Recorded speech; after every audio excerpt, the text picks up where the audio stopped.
Hola, mi nombre es Dulce, and today I'm going to be talking about my midterm topic, which, as you can see, is Dia de los Muertos.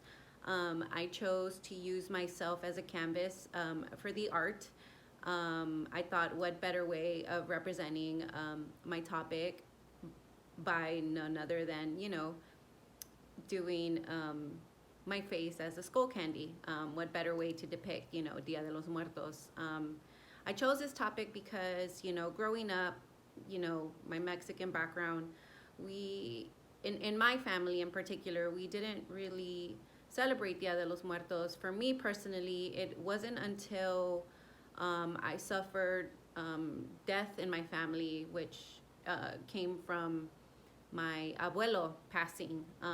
I was very close to my maternal grandparents, and so when my grandfather passed away, I took it really hard, and I saw, Dia de los Muertos, and I made my little ofrenda with a photo of my grandfather, decorated with like flowers, candles. I even provided pan de dulce,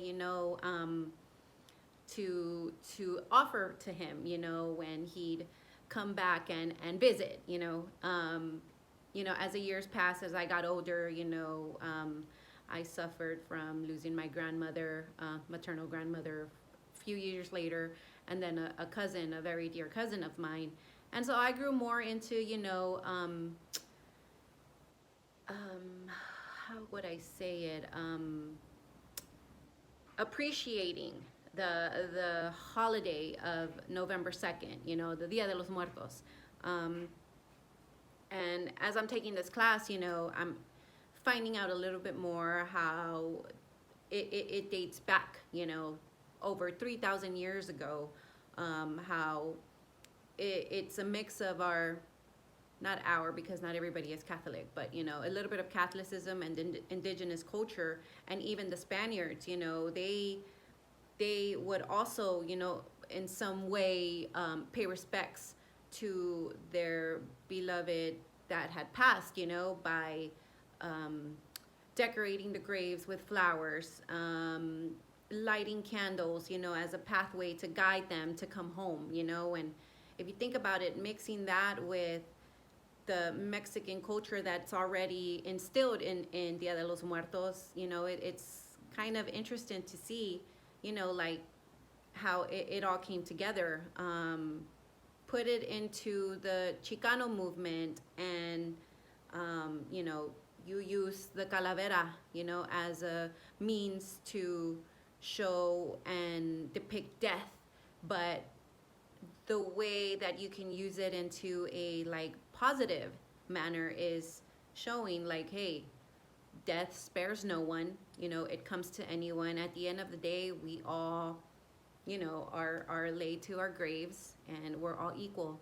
The Catrina is a very great example of that, how Jose Posada re-envisioned her, and he depicts her in elegant clothing